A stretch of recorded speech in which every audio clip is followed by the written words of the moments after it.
आप देख रहे हैं ड्रामा सीरियल माँ नहीं सासू मैं। प्रोमो अच्छा लगे ड्रामा आपको सब्सक्राइब करें। नई वीडियो पाने के लिए शाइस्ता जो होती है महरीन की मक्कारियों को ज़ाहिर करने की कोशिश कर रही होती है कि महरीन के दिल में यही ख्याल होता है कि सलमान जो होता है ना उसका बेटा है। तो सबसे बड़ी शाइस्ता कहती है यही बदगुमानी उसने अपने जहन में पाल रखी, हालांकि ऐसा नहीं है। ठीक है, सलमान जो है वो मेरा बेटा है, तो हर शख्स को ये पता है। ठीक है, तो महरीन अब जो मर्ज़ी करती फिरे, हमें उससे कोई सरोकार नहीं है। जो उसने करना है करे, अब हमारा मिशन।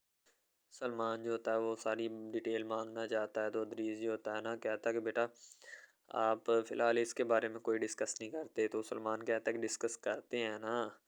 अरीज के नाम से बाबा जान जो टेक्सटाइल इंडस्ट्री खड़ी करना चाहते थे, उसकी सारी डॉक्यूमेंटेशंस तैयार हैं। ठीक है, तो लेकिन वो अभी तक रेडी क्यों नहीं हुई, क्या वजह है? ठीक है, या वो बजट नहीं है, क्या इश्यूज़ हैं मुझे बताएं। ठीक है, तो यानी कि अदरीस का चोर जो गुनाह होता है ना वो पकड़ा जाता है। सलमान को अभी तक ये नहीं पता होता कि असल में उसका वालिद अदरीस ही है।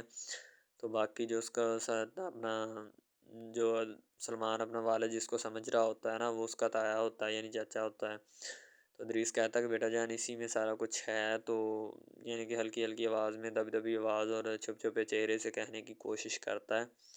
लेकिन सलमान को सारी भनक लग रही होती है कि असल माजरा या असल बात है क्या। ठीक है, सलमान चुप हो जाता है।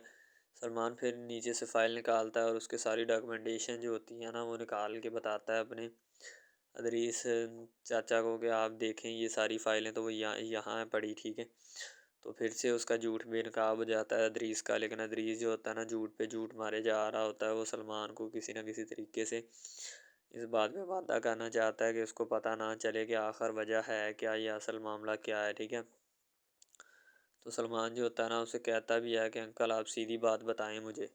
तो उसके पास कोई जवाब ही नहीं होता, वो क्या सीधी बात बताएगा। तो अगर कोई जवाब होता फिर ही बता। वसाई जो होती है वो अरूज को बता देती है कि असल में माजरा है क्या। ठीक है, आपके नाम अरीज के नाम का ब्रेसलेट भी बड़े साहब ने तैयार करवाया था जो वहीं पे गिर गया था। अब वो चुपचाप जो होता है ना खड़ा रहता है, क्योंकि उसके पास और कोई इंटरेस्टिंग बात नहीं होती। अदरीस जो होता है उसके पास जवाब ही नहीं होता, इसलिए चुप खड़ा रहना ही उसका बनता है, क्योंकि उसने चोरियां की होती हैं, सारी एजेंसी को उसी ने लूटा होता है, सारा काम भी उसी ने ख़राब करवाया।